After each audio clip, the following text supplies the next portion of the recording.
All right, fellow Vikings, welcome back this time. Welcome to autumn on the homestead.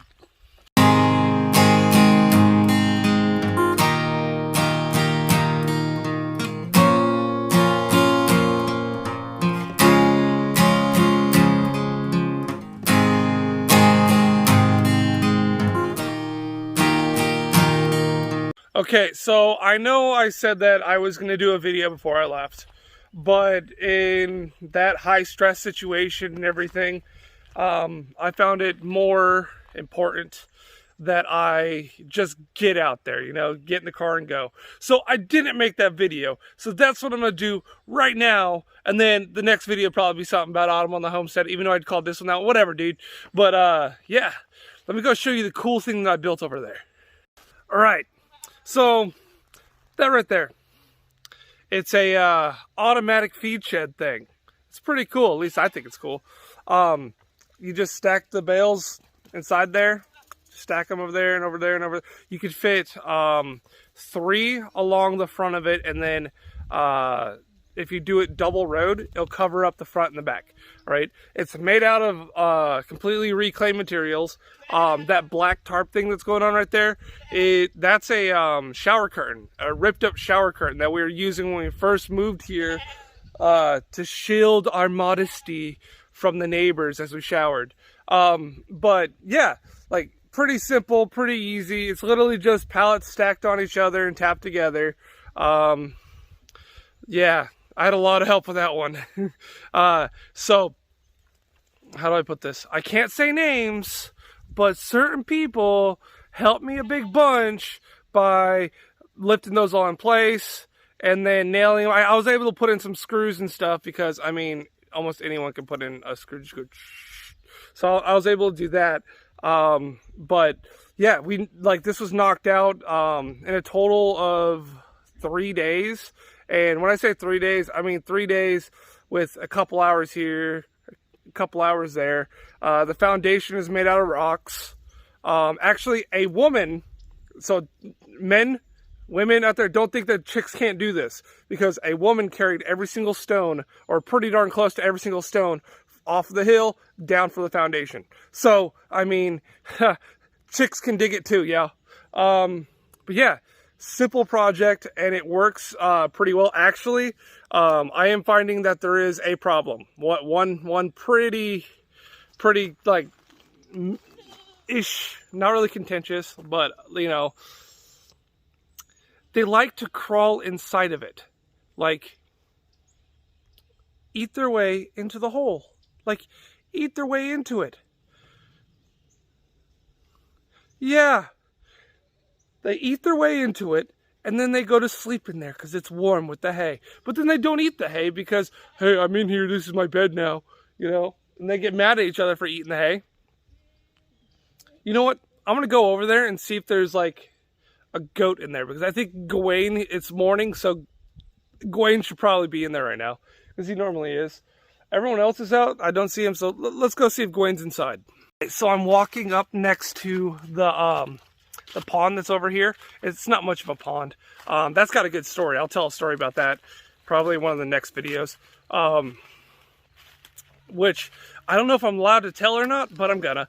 And it's also next to the makeshift pellet fence because I needed an extra spot to put goats that were far enough away from my mama goats that Dolly wasn't going to get pregnant, because if Dolly gets pregnant, then she's possibly going to die. So yeah, this last winter was really bad for her, and I don't want to repeat that. So yeah, let's look in here and see if there's anyone in here.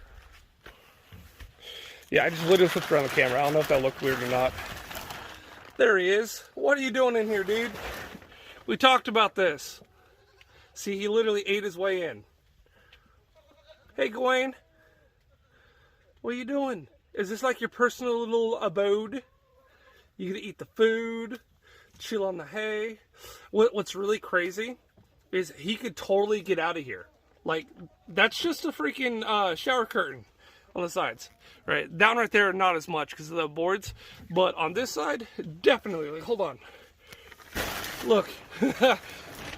He could definitely get out of here at any time.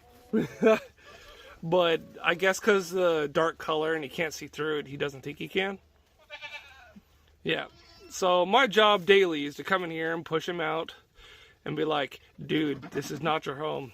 And then I need to get my dad to carry another bale and put in that spot where he is. That's how I know I have to reload the spot, you know, because everywhere else it's like too high, so he can't get in here. Like that right there, that's where we steps, and that's the ground that you're seeing right there. So there's a bale there, and that's just missing a bale in it. Like, just needs to be put another bale right there. I figured this was gonna happen, but I mean, yeah, I already had him carry so many, so. But yeah, hi Gwen. So on a side note with these guys, I have almost all of my girls over here. Hi Scotty. She loves love. They're good goats. So, and my bucks are over here. So we got Gwen and Sheldon right here. So I'm thinking over the next 5 months or so, we're going to have quite a few kids. Which is kind of scary, but I didn't have much of a choice. I had to make sure that the goats weren't going to get over to Dolly so that we don't have her die, because that's Cheyenne's baby. And I had to make sure that that the Cheyenne wouldn't have to carry any bales or wouldn't have to ask any neighbors to carry any bales. So I had to get all of them as far away from almost all of the goats out of that first paddock as much as possible. Even though that's the one with an already built feeder, using the shed meant that she didn't have to feed the goats in here at all. Right? The entire time I was gone. Oh, I got something in my nose. Is that a cut? Ow. Huh. It happens. Homestead. But, yeah. So, they were able to eat the entire time I was gone because they were separated out. And that other feeder, she had to have one of the neighbors stop a couple times and just put a couple bales in so it'd last until I actually got home. I was gone for a good couple weeks, dealing with all the grandma stuff and all that. So I have all of our does and a couple nannies inside of here with our bucks. So I'm expecting quite a few little babies come this spring or midwinter, I think. Hold on, what month is this? This is October, November, December, January, February, March. March is a good time to have a kid. That's if we're lucky. So it could be the month before March. I just did it. I'm not going to do it again. But yeah, there's a possibility anytime in there. And with it being that close to spring, I mean, they are that close to, what do you call it? Easter. Being that close to Easter, they should be pretty easy to sell and everything. I don't know if I'm going to be able to train a whole bunch of goats, a whole bunch of little baby goats all at once. Like, let's see, 1, 2, 3, 4, 5 females, each one throwing 1 to 3. Yeah, that's a lot of goats. And they're standing right here wanting my love. They're so cute. But yeah, I'm done with this video. I'm going to talk about this pond, I think, in the next one. And then go on to, prepping your garden in the fall or in the autumn. That's what I'm going to do. That's the next video. See you now. Later, guys.